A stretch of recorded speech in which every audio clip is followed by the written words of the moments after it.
I had a vision, and it shook me to my core. I saw a church that once built, once dreamed, once carried the spark of heaven in her hands. The Spirit of God began to speak, and he said, "My people have forgotten that creativity was once their crown." I looked, and I saw centuries roll by, the church that changed the world, not just through sermons, but through invention, through light, through wisdom that could only come from above. I saw a man in a dim room, a candle flickering beside him, Johannes Gutenberg. The Spirit whispered, "He was one of mine." The printing press wasn't just technology, it was a weapon of truth. The first thing printed was not a contract, it was my word. I saw hospitals being built, orphanages rising from the prayers of faithful hearts.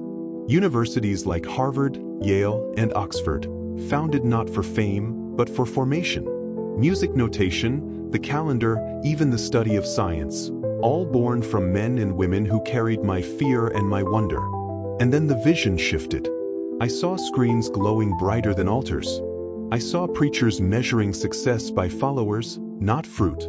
Worship was louder, but hearts were quieter. We once created tools for truth, now we depend on trends for purpose. We once shaped the world, now the world shapes us. And the Lord said, "My church has grown lazy in invention." I felt a deep ache, not condemnation, but heartbreak. Because this was never how it was meant to be. The church was never meant to sit back while the world defines the future.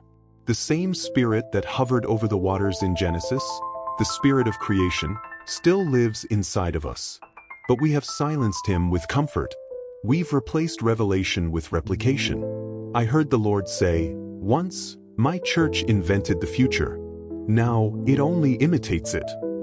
And I saw angels standing in silence, their wings folded, watching the earth. They whispered, "Where are the dreamers? Where are the builders? Where are the ones who will listen again?" Then I saw flashes of light, inventions, ideas, technologies, all hovering, waiting for someone to receive them. Heaven's blueprints were there, suspended between time and obedience. But few reached out to catch them. The Spirit said, "I am ready to pour out creative fire again, but I need surrendered vessels. I will anoint minds, not just mouths. I will fill artists, engineers, filmmakers, and musicians with holy imagination. I will raise up inventors that glorify my Son." And I saw it, a new generation awakening. Young believers coding software that spreads the gospel faster than persecution can stop it. Filmmakers telling stories that make the hardest hearts weep. Engineers creating tools that restore creation instead of exploiting it. Teachers building systems that teach wisdom, not just knowledge. And through it all, I heard the Lord say, "This is revival, not just in altars, but in ideas." Because revival isn't just fire that falls from heaven, it's creativity that flows from it. It's when the Spirit breathes on dry bones and gives birth to divine imagination. When God's people no longer wait for the world to change, they build the change. But then the vision grew darker. I saw believers distracted, worshiping algorithms more than the Almighty, scrolling endlessly while their gifts gathered dust. The Spirit said, "The enemy doesn't need to destroy you if he can distract you." And I realized, we've traded divine inspiration for digital imitation. We used to birth innovation through prayer. Now we wait for updates from the world. We used to write songs that healed the broken. Now we write what's trending. We used to see visions that built civilizations. Now we're satisfied with views that last seconds.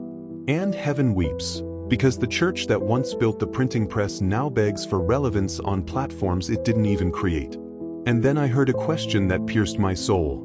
When did my people stop building for eternity? I fell to my knees in that vision. And I saw fire falling again, not on altars of stone, but on minds and hearts. The Lord said, "I am calling my church back to wonder. I am calling them to invent again, to create again, to dream again. I will not just send revival through preachers, I will send it through inventors, through innovators, through those who carry heaven's blueprints on earth." And suddenly I saw it. Cities glowing with light. Studios filled with worship. Laboratories echoing with prayer. Universities where the Holy Spirit is the professor. nations being healed through technology birthed in prayer rooms. It was beautiful, it was holy, and it was real. But the Lord whispered again, "This vision will shake the church." Because when God calls you to build again, you can't stay comfortable. You can't stay casual. You can't stay silent. The Spirit said, "Tell them, the future belongs to those who create with me." The revival I'm sending is not limited to pulpits. It will flow through pixels, through code, through art, through sound. My people will not borrow innovation, they will birth it. And I knew this was a warning and a promise. A warning, because if we keep ignoring this call, the church will lose her voice in the next generation.